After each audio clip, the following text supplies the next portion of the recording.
Netaji Subhash Open University. Name of the examination center: Postgraduate Theory Term and Examination, June 2023, December 2023. Bachelor of Library and Information Science, BLIS Theory Term and Examination, December 2023. অর্থাৎ আপনাদের PG কোর্সের যে date sheet বেরিয়েছে সেই সংক্রান্ত একটা video আমি already দিয়ে দিয়েছি।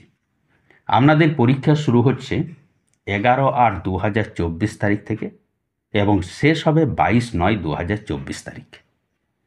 ঠিক আছে, সেটা অলরেডি আপনারা জেনে গেছেন। আর আপনাদের এক্সাম সেন্টার কোথায় হবে তার একটা লিস্ট দিয়েছে। সেই লিস্টটা দেখুন। প্রথমে আমি একটা পড়ে শুনিয়ে দিচ্ছি। A01 অর্থাৎ কলেজ কোড হচ্ছে বা স্টাডি সেন্টার কোড হচ্ছে A01, Dumdum Motijheel college, Motijheel avenue, post Motijheel, PS Nagerbazar, Kolkata 7,74,000, PGBLIS। আচ্ছা, এইভাবে আপনারা উপরের দিকে যান, একটার পর একটা স্টাডি সেন্টার দেখতে পাবেন। এই যে দেখুন এভাবে। আচ্ছা, এখন দেখুন আপনি যে স্টাডি সেন্টারে পড়েন সেই স্টাডি সেন্টারেও কিন্তু একটা সেন্টার হয়তো আছে। আপনি যদি ভাবেন আপনার এক্সামটা আপনার স্টাডি সেন্টারে হবে, তা নয়, সেটা আপনার নিকটবর্তী বা দূরবর্তী কোনো একটা অন্য স্টাডি সেন্টারে পরীক্ষা হবে। এখানে হোম সেন্টার হয় না। আবার অনেকের মধ্যে প্রশ্ন আছে যে আচ্ছা, পরীক্ষার গার্ড কীরকম হয়। যারা আগে নেতাজি ওপেনে পরীক্ষা দেন নাই তারা হয়তো জানেন না, কিন্তু যারা অলরেডি ইউজি কোর্সে বা পিজির ফার্স্ট ইয়ার পরীক্ষা দিয়েছেন তারা ভালোভাবেই জানেন।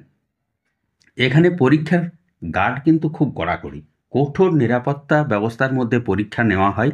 এখানে টুকে লেখার বা দেখে লেখার কোনো সুযোগ নাই। এবং আমরা বারবার বলবো, আপনারা যারা আমাদের কাছ থেকে নোট সাজেশন নিয়েছেন অনেক কমন পাবেন, সেগুলো ভালো করে পড়ুন, তার থেকেই আপনারা পরীক্ষায় লিখে আসুন। কারণ যদি আপনারা ভাবেন যে দেখে লিখবো, টুকে লিখবো, ধরা পড়ে গেলে কিন্তু চরম অসুবিধায় পড়তে হবে এবং আপনাদেরকে আরে করে দেওয়া হবে।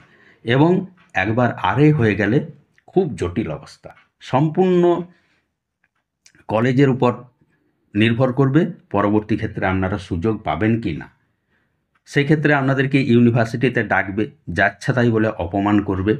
এবং সেই ক্ষেত্রে যদি আপনি কোনো রকম করে মিটিয়ে নিতে পারেন বা কোনো রকমভাবে বলে কয়ে মিটিয়ে নিতে পারেন, অনুরোধ করে যদি আপনার কিছু করার থাকে ওনারা যদি করেন তাহলে ভালো, না হয় আর এই থাকতে হবে। কাজেই আপনারা কিন্তু কোনো রকম অসৎ উপায় অবলম্বন করবেন না। আর এই যে আপনাদের এক্সাম সেন্টারগুলো বলে দিলাম, আশা করি বুঝতে পেরেছেন। এই যে এক্সাম সেন্টারগুলো আছে এই সেন্টারের মধ্যে কোনো একটা সেন্টার, আমি আগেই বলেছি, এই যে এক্সাম সেন্টারগুলো দেখছেন এর মধ্যে কোনো একটা সেন্টারে যদি আপনি পড়াশোনা করেন, আপনারা কিন্তু সেই সেন্টারে পরীক্ষা না দিয়ে অন্য একটা স্টাডি সেন্টারে আপনাদের পরীক্ষার সিট পড়বে। ঠিক আছে, আজ এই পর্যন্তই, ধন্যবাদ।